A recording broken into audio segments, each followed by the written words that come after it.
Hello guys, welcome back. ഇന്ന് നമുക്കൊരു ചെറിയ വീഡിയോ ആണ്. ഉപ്പിലിട്ടത്. കുറച്ച് ദിവസത്തിന് മുമ്പ് മേടിച്ച് വെച്ചിരുന്ന നെല്ലിക്കയും കുക്കമ്പറും വരുന്നു. അപ്പോൾ നമ്മൾ വിചാരിച്ചതൊന്ന് ഉപ്പിലിടാമെന്ന്. അങ്ങനെ വെള്ളമൊക്കെ ചൂടാക്കി പച്ചമുളകും ഉപ്പുമൊക്കെ ഇട്ട് നമ്മൾ വെള്ളം ചൂടാക്കിയതിന് ശേഷം കുക്കമ്പർ നമ്മൾ സ്ലൈസായിട്ട് അരിഞ്ഞെടുക്കുകയും നെല്ലിക്ക അങ്ങനെ തന്നെ ഇടുകയാണ് ചെയ്തത്. കുക്കമ്പറിനൊരു ചെറിയ പുളി കിട്ടാൻ വേണ്ടി ഒരു മാങ്ങ ഇരുന്ന് അതും കൂടി നമ്മൾ അത് അരിഞ്ഞിട്ടിട്ടുണ്ട്. നെല്ലിക്ക നമ്മൾ ഭരണിയിലും മാങ്ങയും കുക്കുംബറും കൂടെ 2 കുപ്പിയിലും ആക്കി നമ്മൾ ഉപ്പിലിട്ട് വയ്ക്കുന്നതാണ് ഈ കാണുന്നത്. നിങ്ങൾക്കൊക്കെ ഉപ്പിലിടുന്നത് ഇഷ്ടമാണെങ്കിൽ കമൻറ്റ് ചെയ്യാൻ മറക്കരുത്.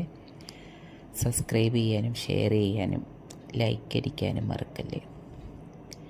ഇനി അടുത്തൊരു വീഡിയോ ആയി കാണുന്നത് വരെ ബൈ.